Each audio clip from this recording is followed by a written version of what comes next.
Yo, peace. What's going on, everybody? We out here. Duran Chavis. We are, just going live, man. Just figured like some folks are, interested in what we got going on. So I thought I might go live, talk a little bit about what the work is looking like right now and what's been going on. Just a quick update of the work.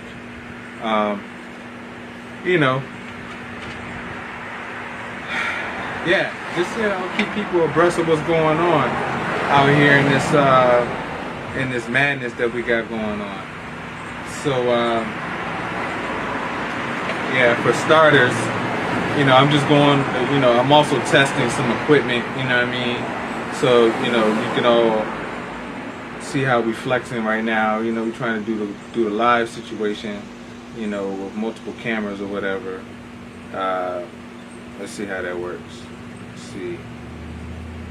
You see the flip. You know what I'm saying? Yeah, schnish. So, yeah, we playing around. Or I'm gonna put this on auto. Right now we're using Sling Studio. Sling Studio is a live streaming module or piece of equipment. Allows you to use multiple cameras for your streaming work, or for you putting your stuff out there on the internet. So as you can see, the camera just switched.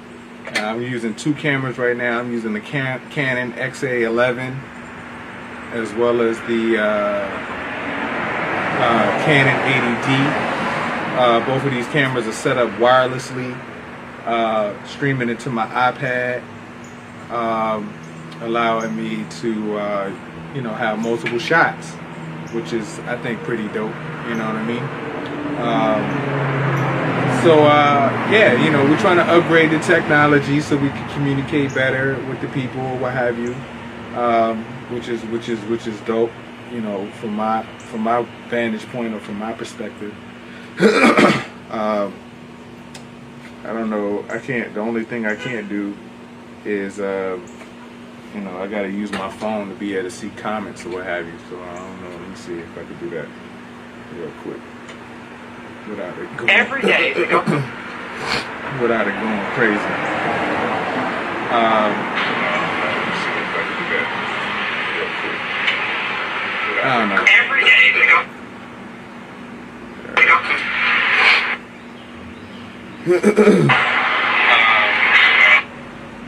Yeah, it works. So I hope everybody's vibing and checking and doing good in this moment. So what's going on with the work? We are doing pretty good. I can't complain. I'm feeling really good about what's been happening. Checking and doing good in this moment. So what's going on with the work? I'm gonna cut this down.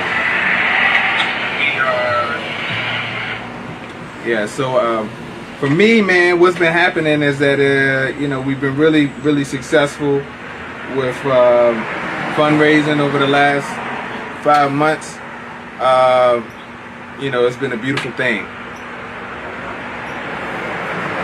For those that are not up to code or up to awareness of what's been going on, I'm Duran Chavis. I'm an urban farmer. I'm an activist. I'm a man of the people. I've been dedicated to this work and community since since before I could drink alcohol. Since before I'm 21. I'm damn near pushing 40 now. You know what I mean? I'm about to be 40 years old in a couple months. Matter of fact, in September, baby. Yeah. About to turn 40 on that ass. Yeah. So, I'm a native Richmonder. I'm from the city. Was dope about that is that I got a lot of support from the people, you know, because I'm a native, I'm indigenous to this city.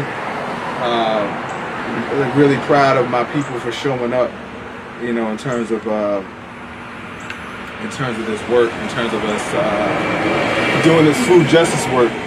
I'm the founder of Happily Natural Day, which is a grassroots festival dedicated to loving yourself as an African person, holistic health and wellness, and social change. For the last 10 years, we've been, well, actually the last 12 years, we've been dedicated to food system work in the region, which has included food production, food distribution, food aggregation, consumption, culinary arts classes, and etc. Demonstration, dinners, as well as now we get into processing, value-added products, as well as waste management, which is composting. So my whole career in this food, urban ag stuff has been dedicated to resilience in terms of food systems. I worked nonprofits, I worked for the city, I've worked for the state. I haven't worked for the federal government, but I worked for the people in all forms of that work, whether it was for social services back when I was in my mid-20s, or when I worked for social services when I was in my 30s. You know, I used to do social services. I used to be the guy that interviewed people for SNAP, Supplemental Nutrition Assistance Program. Yeah, that was my job for 5 years, man. I was the guy that would interview you if you needed to get food stamps, if you needed to get Medicaid, if you needed to get TANF. I used to work downtown at Marshall Plaza. When I say Marshall Plaza, I mean like right across the street from City Hall. Every day I was an intake worker. So I'd be the guy that once you know, fill out your application, I'd be the guy to interview you. While I was there, you know, I mean, that's when I started my urban ag work. You know what I mean? It's been, oh my God, I stopped working there in 2014. It's been about 6 years since I worked there. Now, you know, I've been in the trenches with this urban ag work. I was able to get off the plantation. I was able to get off the plantation. I was able to escape from the cubicle, baby. Yeah, I escaped from the cubicle in 2014. I haven't worked in a cubicle situation since. You know what I'm saying? Since 2014, I've been out here dedicated to this urban ag work in some way, shape, form, and fashion. And I tell you no lie, man, it's a wonderful feeling to be able to wake up and do what you love to do. I worked for Department of Social Services. After I left Social Services in 2014, I went to Virginia State University. I worked there as the project director of the Harding Street Urban Ag Center. I work for the School of Agriculture. Shout out to VSU, HBCU. Worked for Dr. Marcus Comer, who was the recipient of a National Institute of Food and Agriculture USDA grant, a NIFA grant, $3 million, where we basically transformed the Harding Street Rec, or YMCA, into an indoor farm, which is still is in existence. So anyway, yeah, I just had to give you out a background for those that don't know. You know what I mean? I mean, it's crazy. Yesterday, I got a call from somebody that's been protesting at the Marcus Davis Peters Circle And she was like, yeah, I never heard of you. And I had to look up I looked you up on Instagram, and I was like, oh God, it's crazy. My personal thought is like, if you out here protesting and you don't know who already been doing the work in community, you at a loss, baby. You need to go and do some research, find out what's been going on in your community. You know what I mean? But it happens every time. Every time there's some Black Lives Matter, every time there's some Occupy movement, every time, you know what I mean, people jump off the porch in response to these incidents. You know, people don't do no research. These people that are new to struggle, that just started organizing in the last 5 months or last 3 months, they don't do no research. They don't find out who's already doing work, and that's the problem. It's a major problem. It's horrible because it shows how immature we are in our organizing. You know, back in the 60s, you know what I'm saying? Shit, man, back in the 20s, the UNIA, the Universal Negro Improvement Association, Marcus Garvey's organization, you know what I mean? When they were organized, they would go into communities and connect with the people that, you know what I'm saying, were already there. These cats these days, they jump out there, you know what I'm saying, and don't do no research. They don't do no connecting with the indigenous population. Even if they themselves are indigenous, they don't do no looking to find out who's doing no work. And then they jump out there and call themselves the movement. What movement? The movement implies that there's a longitudinal nature to the struggle. But these cats get out here and be like, yeah, you know what I'm saying, I'm the movement, like as if ain't nobody existed before them. As if the work that they doing right now is happening in a void. It's embarrassing.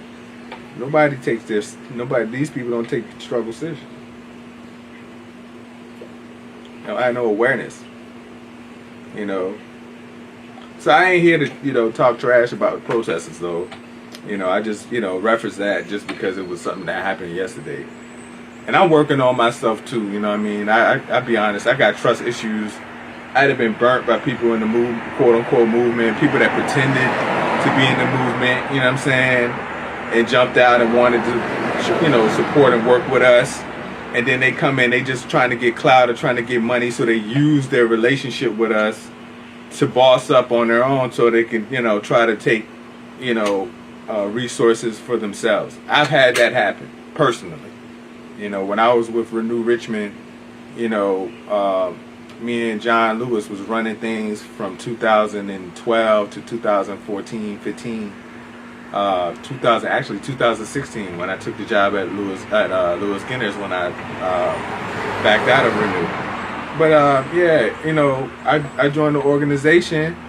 And I had to, it was hard to be able to work at Lewis Ginner and work at Renew Richmond at the same time. So I said, I took somebody who had reached out and was like, yeah, they want to support, and I built them up. I would introduce them to people, basically gave them the check, like, yo, this is who's taking my place in terms of Renew, and then them motherfuckers tried to take me off and kick me out of the organization. I mean, I wasn't on the board or anything like that, but they tried to sever all ties, literally tried to disconnect me from the organization in all way, shape, form, and fashion.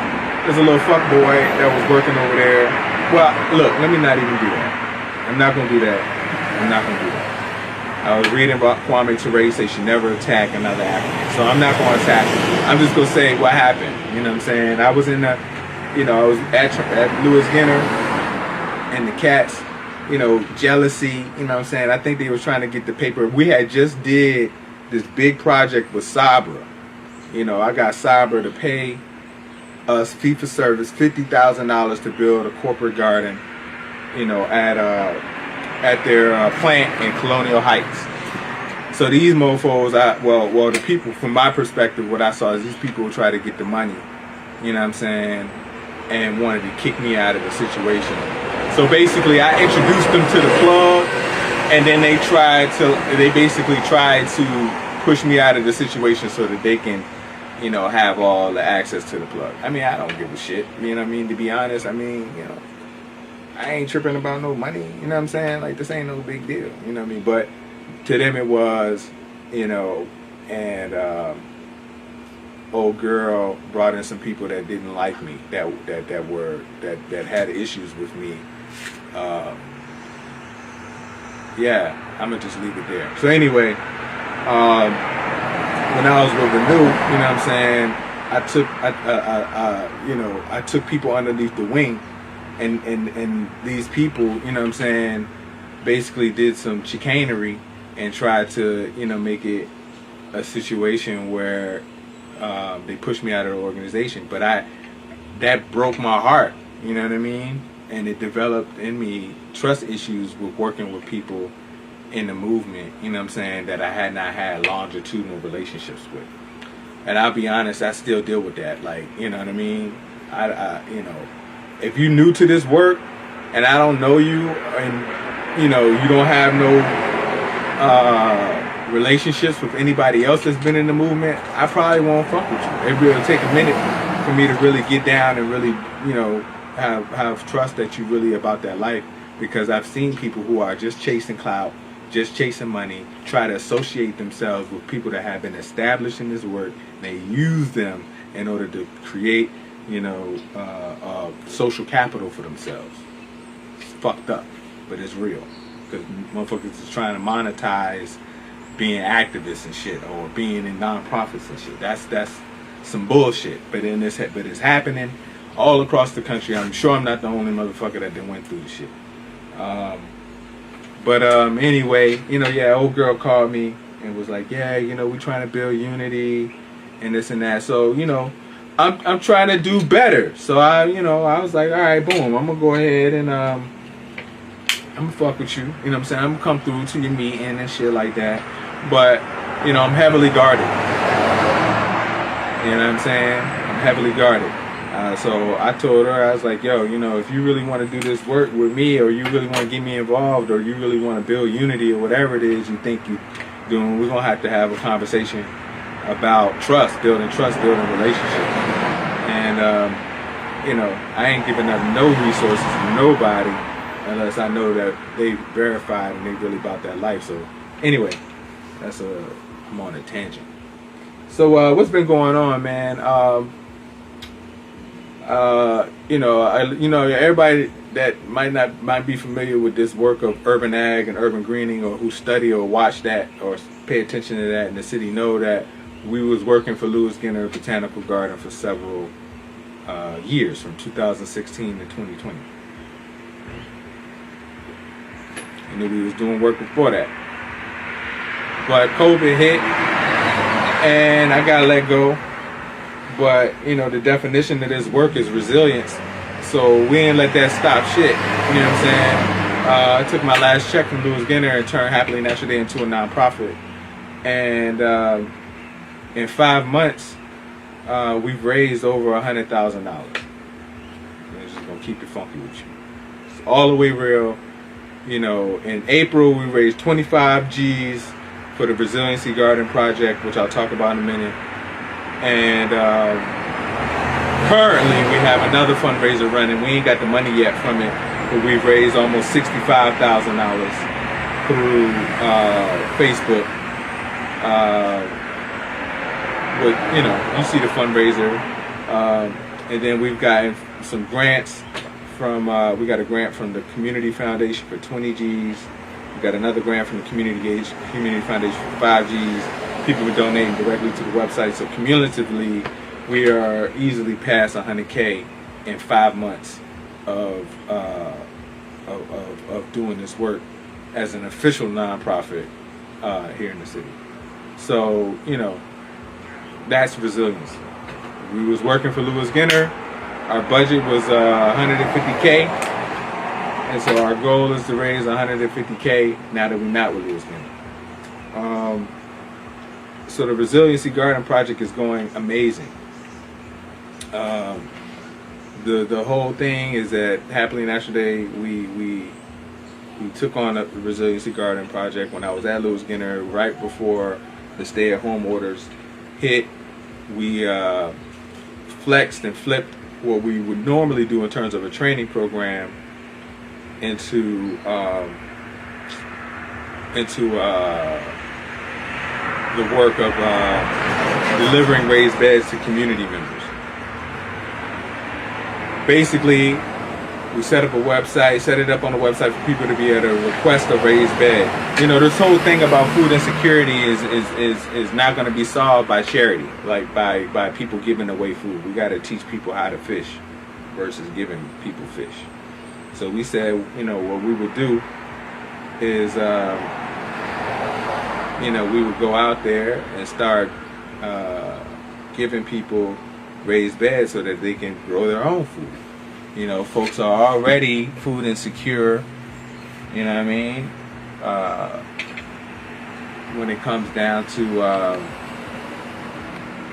the whole food desert conversation. You know, the city of Richmond, 3/4 of the city is a food desert. You know, South Side, East End, all that is crazy. You know, there's no grocery stores, there's plenty of bodegas with potato wedges and chicken, fried chicken and chips and alcohol, cigarettes. You know what I mean? I'm smoking a black right now, but you know, don't judge me.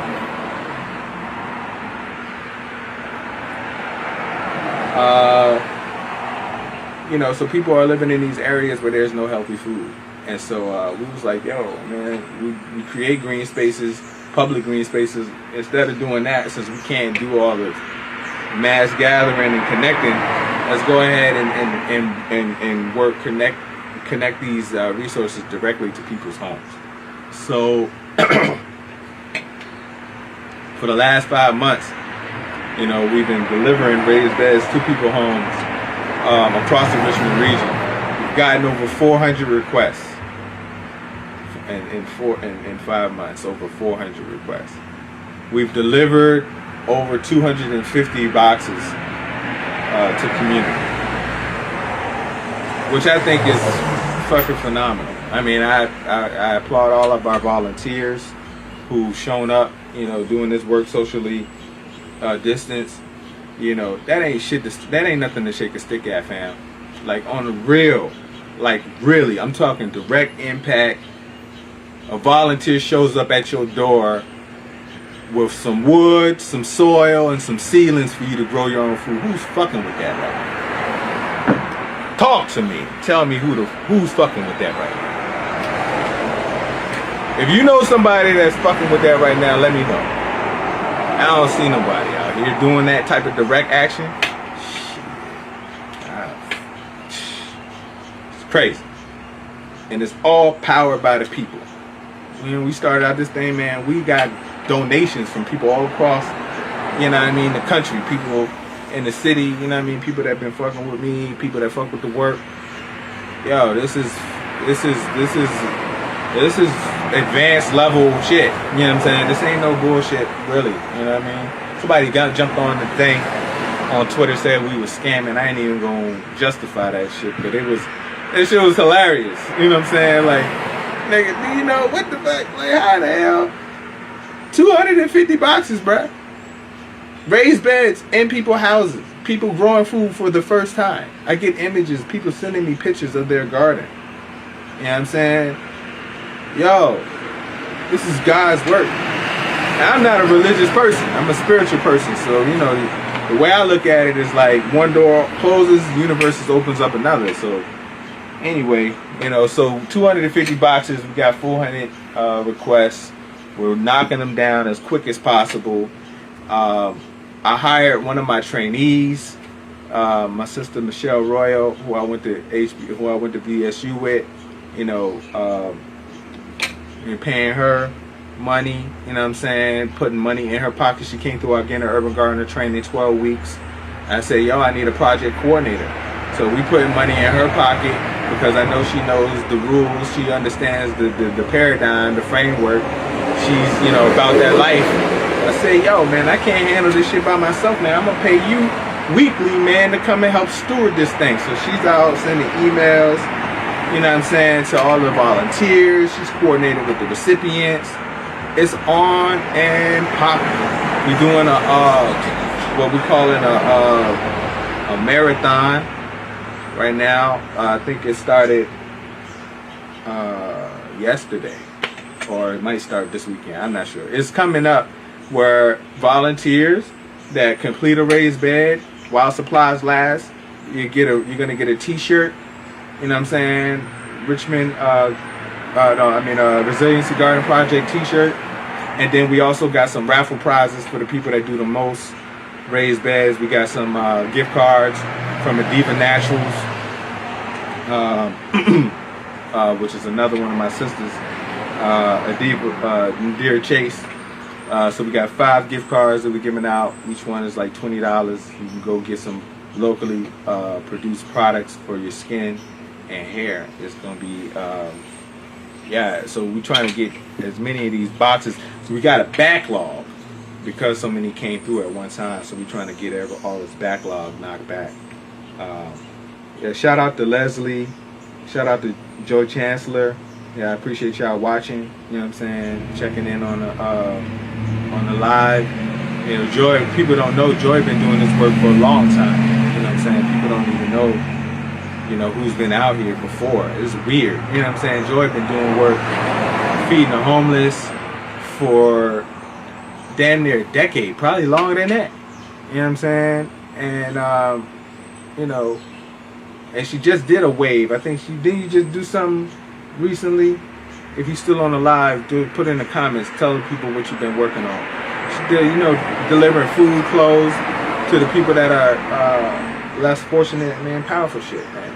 But this is part of the conversation that needs to be had. Is like, how do we create pathways for people that are brand new to the work? How do we get them connected to the people that are already doing the work, so we can build on what's already been built? How about that? Instead of starting to fuck over every time somebody gets shot and killed by the police.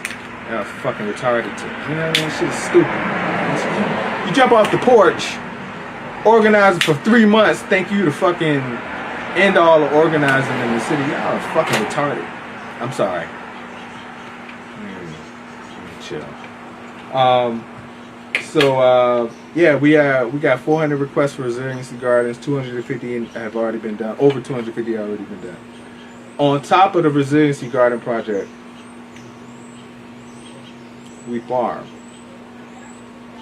So, you know, McDonough Community Garden, Raw Rock Community Garden, 5th District Mini Farm. What else? Those are the spaces that we're most active in right now. But we also got we also been working with Farm to Family on Mechanicsville Turnpike, 3/4 of an acre, where we've been growing for a year, which has really been the main, like, that's the main focus of the work, is building out that farm. And there we've been growing everything, man.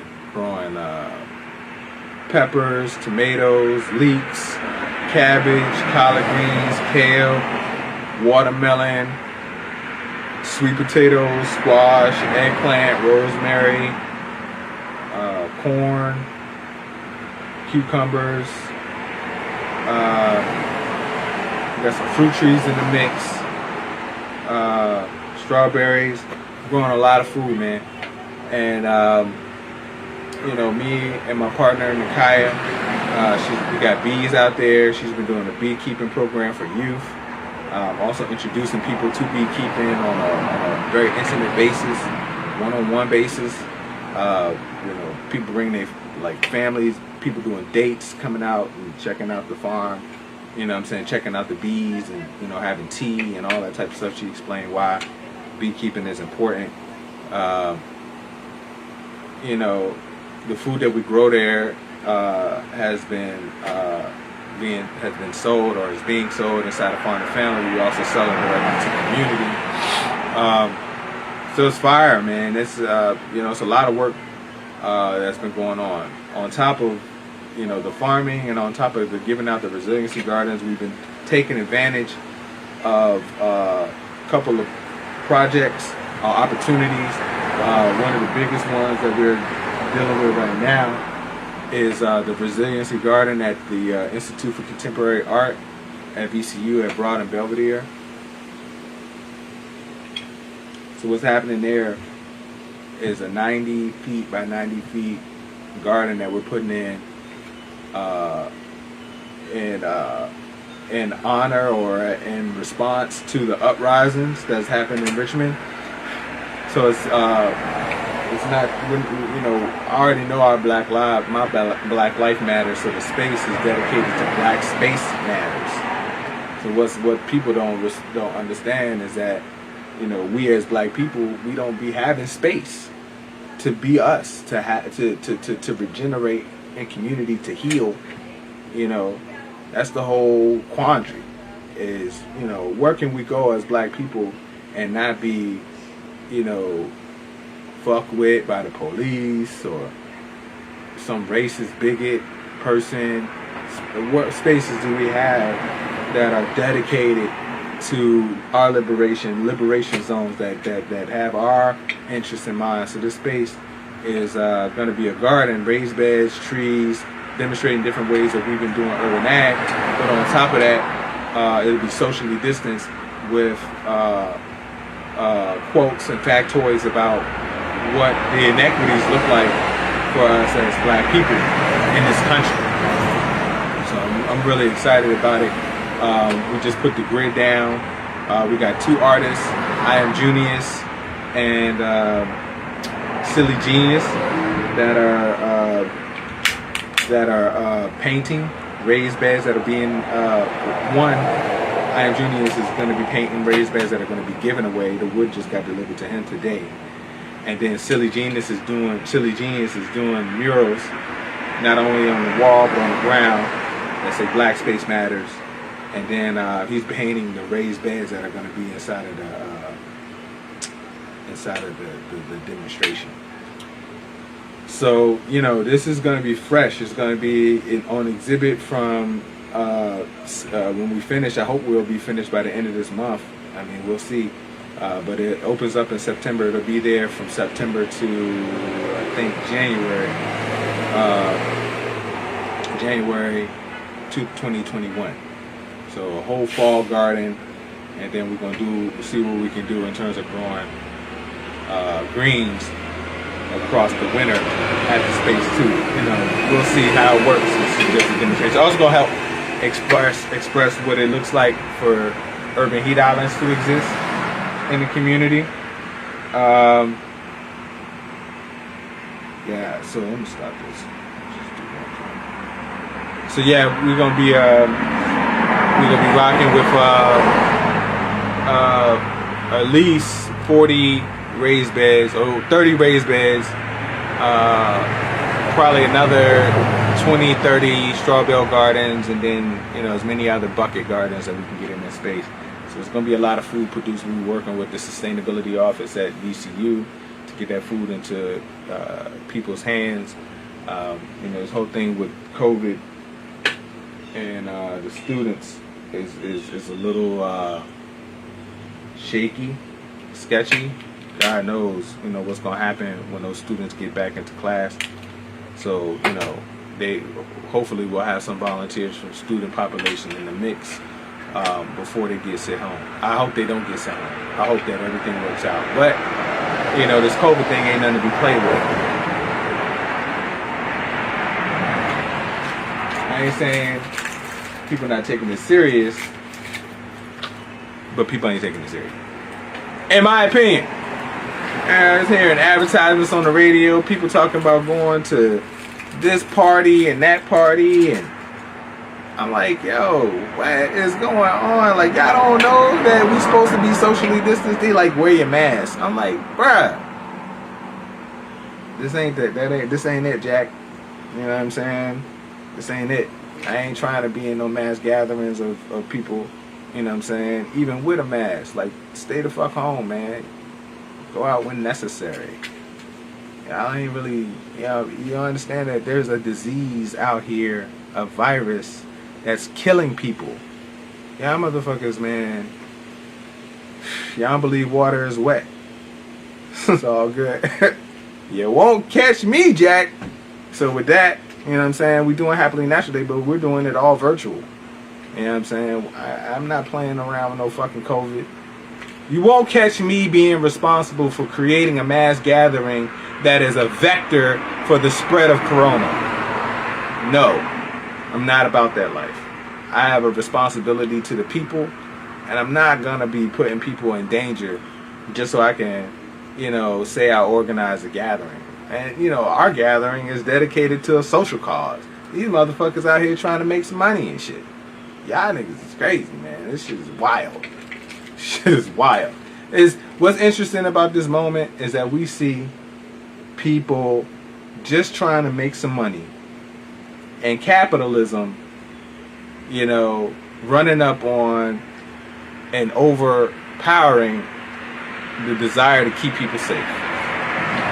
Motherfuckers is risking people's lives, and they still doing events as if this COVID shit ain't popping. Yeah, I mean, it's like, yo, hey, no, let's not do that. Well, at least on my end, I'm not doing that. So, the 29th of August, y'all be tuned in to y'all social medias because we're going to be streaming our festival through all of our social media. That's Twitter, that's Facebook, that's Instagram, that's YouTube. We're going to be putting all of this stuff, all of the information through these portals so that everybody can get the information, that's relevant, and at the same time you can stay safe.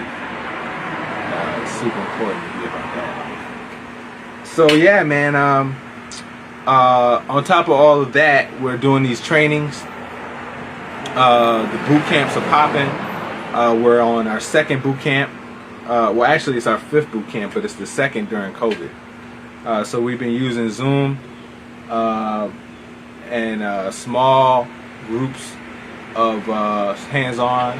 So we're keeping the groups small, no more than 12 people at a time. You know what I'm saying? And that way we can teach you the techniques and the science at the same time without anybody being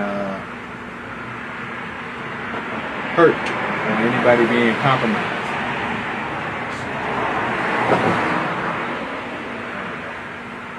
Hey, you like that? Hey, yeah, fuck around with the Zoom, baby. The Zoom, and not like the meeting, but I got the Zoom thing. So yeah, we're doing the boot camps. So far, last boot camp we had 9 people. This boot camp, I think we got 10. I put out a challenge called the Organize the Hood Challenge. Organize the Hood Challenge, basically, I give a scholarship to any activist or organization or activist organization. I give them a scholarship to my boot camp, and if you take the boot camp, finish, we will fund you to do urban gardens in any community in the city of Richmond. You know what I'm saying? Yo, so I'm not giving no resources to anybody we ain't trained, but if you come through our training, we'll put you in a position that you have the resources you need in order to develop an urban garden in the city. That means that we'll pay for the soil, we'll pay for the wood, we'll pay for plants, we'll help you get tools, you know what I'm saying, we got equipment, we'll help you design it, lay it out, you know what I'm saying, and support you in the ongoing maintenance of it. I put it out there on the Black Lives Matter forum for 804, and I got one person. I put it out on Twitter, and I got another person. So yeah, like 2 people showed up for the challenge. I'm gonna keep doing it though. This is just the first one. So, but neither one of the people that we gave scholarships showed up for the first class. I don't know what that's about, but I mean, we're gonna keep rocking. We're gonna keep doing what we're doing. Um, the boot camp first class was Wednesday night. We got some really good people in the class. I mean, I think there's some people that are excited about about doing the work. We'll see what they we'll see what it looks like as time passes and progresses. Let me try to say. So, you know, those are the main things that are going on, you know, in this work right now for me. But I do want to talk about, you know, what is food justice a little bit. You know what I'm saying? I don't know if people really understand what this is about, or why this is important. I mean, I think people get it. It's like helping people eat healthy. They get that. But the reality of it is that it's much deeper than just, you know what I'm saying, people eating healthy. You know what I mean? Like, food justice is like, yeah, we want control over our food system. And what I mean by control is, you know, people having ownership of the resources. You know? When I say ownership, I mean, like, yo, people having the infrastructure, it being in control by the people.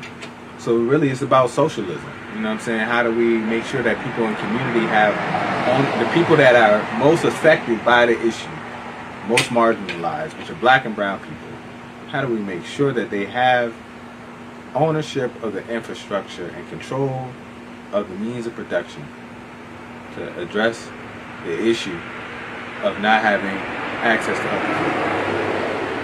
The second layer to this thing is healing. And when I say healing, man, like, we have trauma that's connected to the land. You know, people are gardening now, but gardening ain't gonna really, you know, solve the problem. We need farms. We need urban farms. We need rural farms. We need places to aggregate produce. We need places to do processing. We need food hubs. We need commercial kitchens. We need pack houses. We need storefronts. We need corner stores, grocery stores. We need restaurants. We need all types of infrastructure so that our people can address the bigger issue, which is poverty, which is power, which is independence, which is self-determination. But yeah, people have historical trauma because of slavery. You know, people who are of African ancestry have a different relationship to the land as a result of white supremacy, as a result of settler colonialism, right? This whole, what we fighting against is just Western civilization and imperialism taking over everything and keeping white people in control and black and brown people on the bottom as the, you know, fuel for their wealth and the fuel for their increased expansion of control over everything globally. So the historical trauma is real. You know, people who haven't farmed before, you know what I'm saying, might think about black people farming and think about slavery or sharecropping. And we're trying to help dissuade those associations because, you know, when we were brought to this country to farm, to grow food at the expense of the genocide and removal of indigenous populations, you know, we made other people powerful. We made Europeans powerful. So how do we make ourselves powerful through agriculture? How do we take control over the land? You know, how do we express, you know, our agency on the land? That was what denied. That was what was denied to us. So that's another layer of food justice, is how do we heal? And that healing is, you know, getting out there and actually connecting with the land, man. Working with the soil, you know, planting, helping to move the earth, building, creating, visioning, and in that space is also healing, not only for you on a personal level, but it's communal healing. Because when we work together in that space, we're able to learn about each other. We're able to build bonds and connection that, allow us to organize better, allow us to express our interdependence better, allow us to begin to trust one another based off of the work that we do together. So it's a healing space. Shout out to Vanessa Bolin, Fix Kane, all of our indigenous farmers that are out here doing the work of food sovereignty, doing the work of food justice as well. Much respect to Fix, Kane and his work, Alliance of Native Seed Keepers. They made a big donation of indigenous seeds to our organization in the early days of its work. So it's black and brown and red justice. We're all tied in this together. You know what I mean? I appreciate, the homie for showing up. I got a whole box of seeds from him, that everything from corn to squash, that we'll be planting. Not gonna do the corn this time, we'll do it next year, but the squash, winter squash, we're gonna be planting that out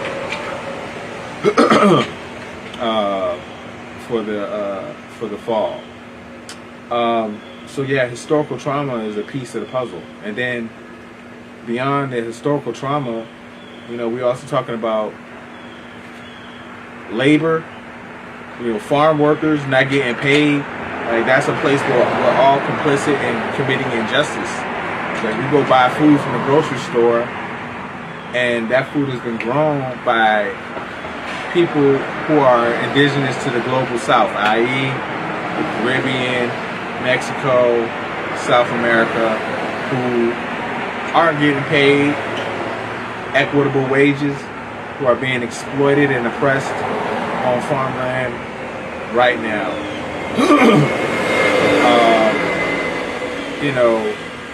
It's a challenge. This is, people like Cesar Chavez. We know he did his work in California to make sure that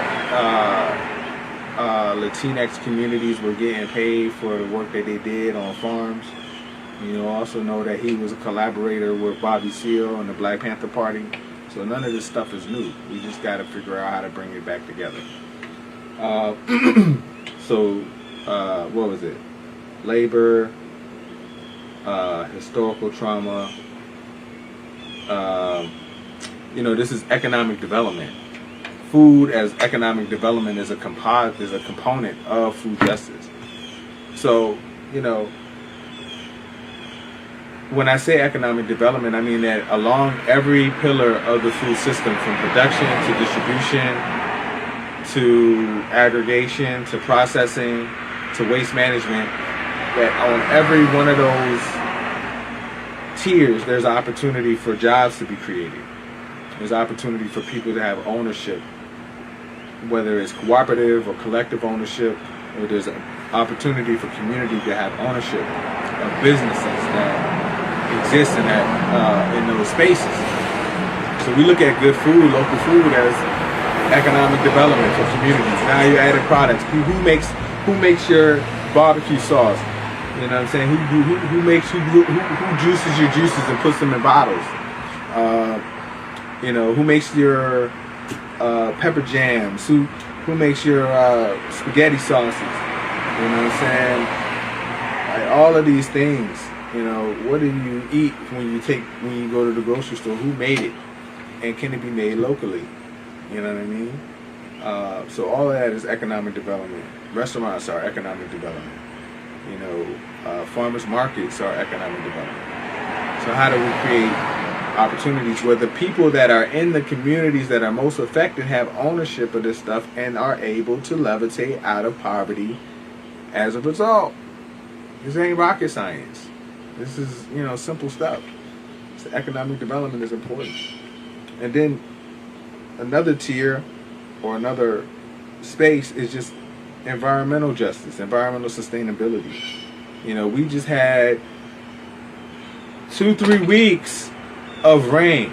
If you don't believe climate change is real, we went from a month drought, no rain,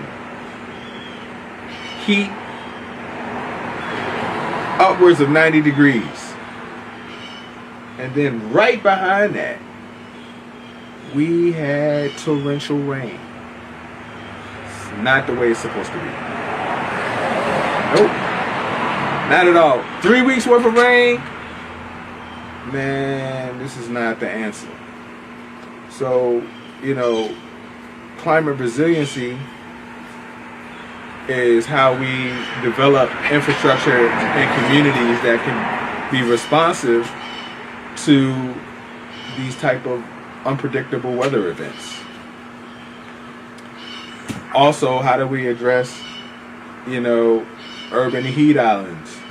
The fact that if it was 90 degrees in the West End with all them trees, it was 100 plus in the hood, like Hillside, where there ain't no trees, or in Wickham or in Creighton. So how do we develop green spaces in those areas that can help absorb the heat? When it rained, it flooded many areas. How do we keep water in place? Developing these green spaces allows us to keep the water in place. You know, the air quality is impacted by the amount of tree canopy that's in community. How do we improve the air quality through the planting of trees? How do we improve the water quality through the planting of trees and shrubs and gardens? So this work also overlays around environmental injustice all across the city, any city that you find yourself. And all cities that we find ourselves in have these issues, bruh. It's not, you know, every major metropolitan city where black people find themselves experience redlining. And every community that experiences redlining also has higher instances of impervious surface and lack of tree canopy and urban heat island effect. So how do we utilize our need for healthy food and the development of resilient food systems to also mitigate climate change impacts all communities of color? So that's, you know, that's how deep this work goes, man. So when anybody try to come to me and be like, yeah, you know, I want to grow some food, I'm like, yeah, this rabbit hole goes pretty deep. It's not just about growing food. It's about justice. It's about power. It's about regenerating equity, not only for human beings, but for the planet. Like, how do we treat the planet with respect, man? We need more green space for wildlife, for your therapeutic needs. You know, I can't count on my hands how many times people have said that gardening has been a form of therapy for them. So, you know, how do we create access to that mental health resource of urban gardens and green spaces out here in community? You know what I mean? Everybody's anxious. Everybody's dealing with stress and trauma as a result of COVID. It was like, we need more green space. People are stressed out because it's hot as a bitch. Their electric bill is high as fuck. How do we create more shade to reduce the amount of AC that people are using? That shit is simple, man, and not complicated. And it's real. People are dealing with this real time. You got an AC unit in your window? Huh? You got central air? You know your electric bill has been higher as a result of these heat waves. So how do we create an opportunity for you to save money on your electric bill?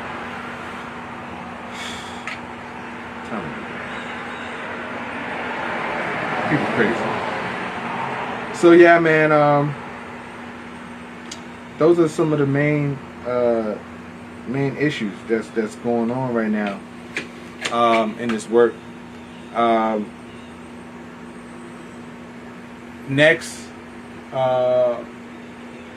you know, we're going to be going into Varina. We've been working with some landowners in Varina. We're going to be farming out there. almost 2.5 acres will be expressing. Also look forward to working with my brother Jonathan Miles, J Miles, out in Charles City.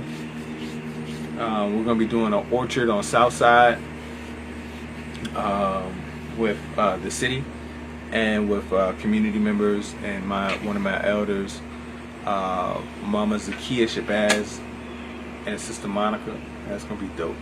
I'm trying to put as many fruit trees on over there by Broad Rock Park as we possibly can. And, you know, keep it moving. So yeah, man, that's basically, you know, just a quick update of what's been happening.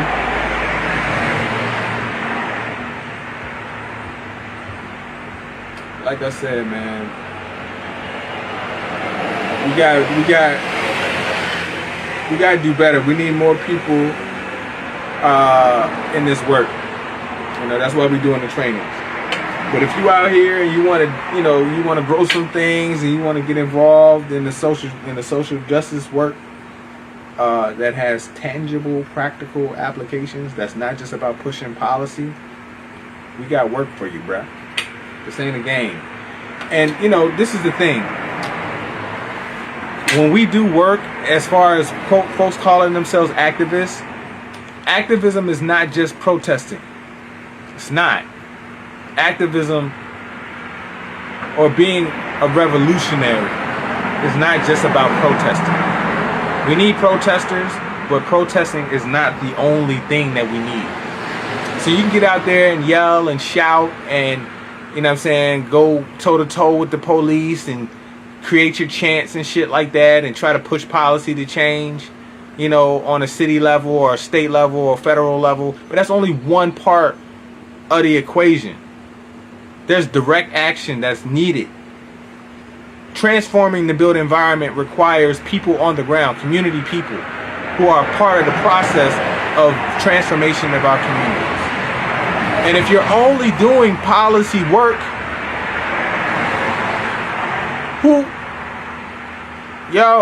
if you're only doing policy work, it's only you're only dealing with, you know, reform of the system. And we can't reform this system. You can't reform white supremacy. You can't reform America. It's not possible. America was built on blood and violence, death and dismay. You trying to tell me that you're gonna undo 400 years of death dealing through marches and protests? Where? Show me the precedent. Show me the precedent where people of color got their freedom by marching and protesting those who oppressed them. Where? Where is it? Pick a place.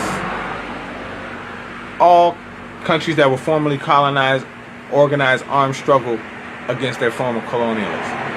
Haiti, Ghana, Nigeria, Senegal, Cuba, Venezuela, all of these places overthrew their former colonial powers.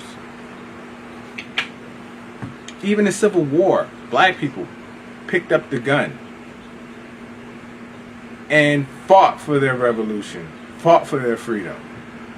It wasn't white people coming in to save black people. They didn't give a fuck about us. We picked up the gun and said we're fighting for our freedom, and that's why the North won the Civil War. It's out there. Research. Do your reading, and this is the thing. I study. You should study too. When we're talking about organizing in community, what's your political philosophy? What are you fighting for? Right? What history have you studied? Have you read? Are you reading? Or are you just looking some shit up on YouTube? What books are you reading? You know what I'm saying? What elders are you connected to that have experience in black liberation, brown liberation? Who are you connected to?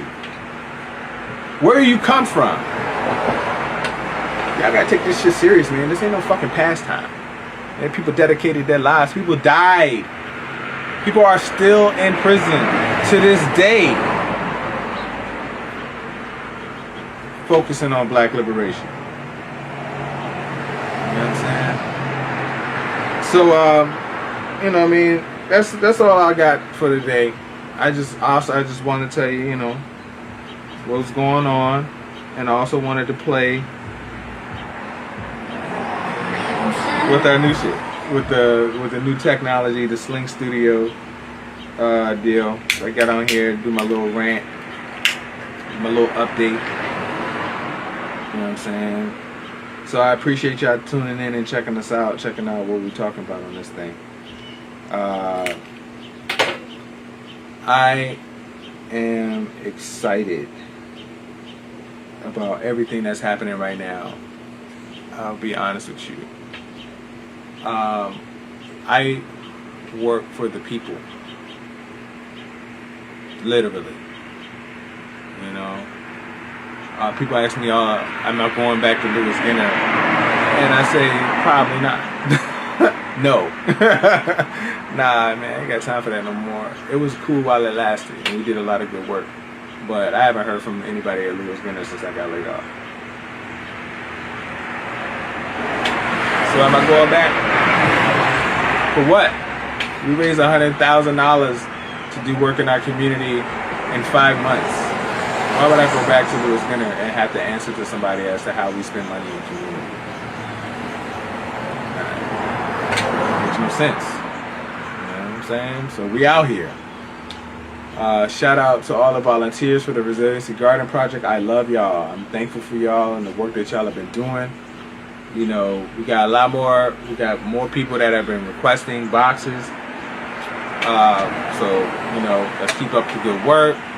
You know, thank you for being so dedicated. You know, shout out to all the people that supported Happily Natural Day over the years.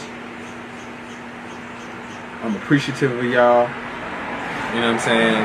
If it wasn't for you all, we wouldn't have been doing Happily Natural Day for the last 17, 18 years. Shout out to all my family in Atlanta. Kalanji Jamachanga, Ross Kofi, Tanisio, Deshaun. You know, mad love to all of the Atlanta family, FTP movement, community builders, Taj, Anwar, what up? Shout out to all my people in DC, Kimon, Kimani, Sangor, Baba Sangor, what's up? Peace. It's the 100-year anniversary of the UNIA, or the 100-year anniversary of the red, black, and green flag. I'm a Garveyite. My political philosophy is Garveyism, black nationalism, right? But nationalism is not the end goal, right? We gotta stop imperialism, right? Nationalism is but one stage in the struggle. You know what I'm saying? Shout out to my man John Wilson up in New York. I hope you can get back down here. If not, you know, we got it. You know, peace out to all of the family. Rest in power to Mama Kusawa from the International Lost Conference. Shout out to my people in Detroit, Baba Malik and Kini, Ife, Jahari. You know, mad love to my people in Philly. Soulful Generation, Katrina, you know, shout out to my man Xavier in DC. You know, I'll get inspiration from all of you all. We got some big stuff coming. Here in the city, look out. You know, the work that we're about to do, especially the collaboration with Girls for a Change, is about to be fucking amazing. I'm not even gonna talk about it yet. Let it simmer. Let it bubble over. That pot of gumbo is gonna be delicious. Oh boy. Y'all think y'all seen some shit? Y'all think y'all seen some? Y'all think y'all seen some? Oh watch. Oh watch. Watch what I tell you. What's happening with Girls for a Change and the collaboration with Angela Happily Natural Day and the Agrarian Land Trust and the Maggie Walker Community Land Trust, mark my words. About to be off the hook. Baby! It's about to be crazy out this jank. Yo, yeah, I think y'all seen some shit. I'm trying to tell you. Oh my God. Watch. Don't believe me, just watch. To quote Trinidad James. Don't believe me, just watch. Y'all be blessed, man. I'll holler at y'all later. Let's see.